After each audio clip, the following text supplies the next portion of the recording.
नमस्कार। और आज हम आए हैं राजन बाबू टीबी हॉस्पिटल में। और राजन बाबू टीबी हॉस्पिटल में एक सेमिनार है और उस सेमिनार के माध्यम से सभी जितने भी लोग प्रोफेशनल इकट्ठे हुए हैं। तो आज का हमारा मकसद ये है कि हम ड्रग्स और नशे के विरुद्ध एक मुहिम चलाना चाहते हैं और चाहते हैं कि बहुत ही छोटे छोटे बच्चे जो ड्रग्स की तरफ चले गए हैं, हमारे अनुभव ने ये हमें बताया है कि स्थिति हालात बहुत ही ज़्यादा ख़राब हैं। और राजन बाबू टीबी हॉस्पिटल के जितने भी स्टाफ है, एम्प्लॉय हैं, ये बहुत ही सिंसियर हैं इस मामले को लेके, बहुत गंभीर हैं, सीरियस हैं कि नशा जो बर्बाद करता जा रहा है हमारे समाज में नौजवानों को, तो इस नशे के लिए एकजुट होकर कुछ करें। तो आज का जो टॉपिक मुझे दिया गया है दोस्तों, वो ये दिया गया है कि हम जानें कि नशे की क्लासिफिकेशन मतलब वर्गीकरण कैसे किया गया। और नशा, देखिए, जितने भी नशे हैं सभी के अपने अपने बॉडी पर और दिमाग पर प्रभाव अलग अलग होते हैं। लोगों के लिए नशा एक हो सकता है, लेकिन नशे के जो प्रभाव होते हैं या जो इसके मेडिकल यूज़ होते हैं या जो कानूनी पहलू हैं, ये सभी अलग अलग हैं। तो आज हम बात करेंगे, इस बारे में बताऊंगा मैं आपको कि नशे को 5 भागों में बांटा गया है। पूरी दुनिया ही इसको आज 5 भागों में वर्गीकृत किया गया। क्लासिफिकेशन जो ड्रग्स की है वो 5 भागों में बांटा गया है। और 5 भागों में इसलिए बांटा गया है कि हर नशे का अपना एक प्रभाव होता है दिमाग पर, उसकी बॉडी के पार्ट्स पर, उसकी आत्मा पर।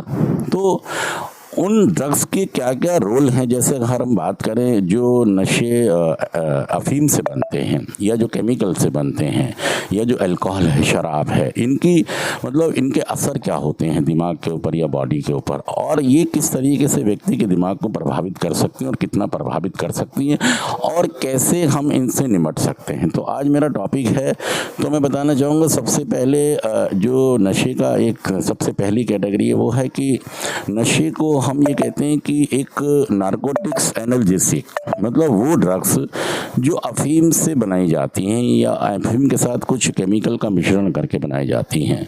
दोस्तों, यूँ तो अफीम का रोल मेडिसिन में भी होता है और कानूनी रूप से भी कानून कुछ इजाज़त देता है अफीम उगाने की, और इसमें बहुत सारी ड्रग्स आती हैं, जैसे स्मैक है या अफीम से बनने वाली कुछ दवाइयाँ हैं, तो इनको हम नारकोटिक्स एनाल्जेसिक में लेते हैं। दूसरा हम कहते हैं कि डिप्रेशन मतलब कि जो शराब से होने वाले अवसाद कहते हैं इसको, और शराब से हमेशा ही अवसाद पैदा होता है, डिप्रेशन पैदा होता है। इसके अलावा कैनेबिस, जो भांग, गांजे और चरस का पौधा है, इसको हम कैनेबिस की कैटेगरीज में लेते हैं। और जो चौथा है स्टिमुलेंट्स करता है, एक ड्रग्स होता है जैसे कोकीन है, या जैसे आजकल बहुत सारी ऐसी केमिकल्स की ड्रग्स आती हैं जो इंसान को स्टिमुलेंट्स करती हैं। इसके अलावा हाइलोसिजेंस एक कैटेगरी है।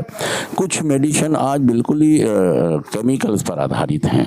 तो ये जो ड्रग्स होती हैं ये दिमाग को बहुत ही प्रभावित करती हैं।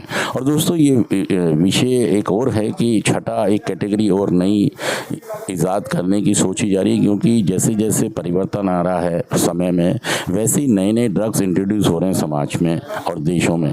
तो हम बात करेंगे आज की इनके कानूनी पहलू पर और इनकी जो मेडिकल पहलू हैं उन पर भी बात करेंगे। हम सभी को बताना चाहेंगे दोस्तों, अगर आपकी जानकारी में, पड़ोस में या कहीं भी कोई ऐसा व्यक्ति है जो नशा करता है किसी भी तरीके का और आप चाहते हैं उनसे को संबंधित कोई जानकारी हासिल करना, तो आप हमारे नीचे दिए गए नंबर पर हमें कॉल कर सकते हैं।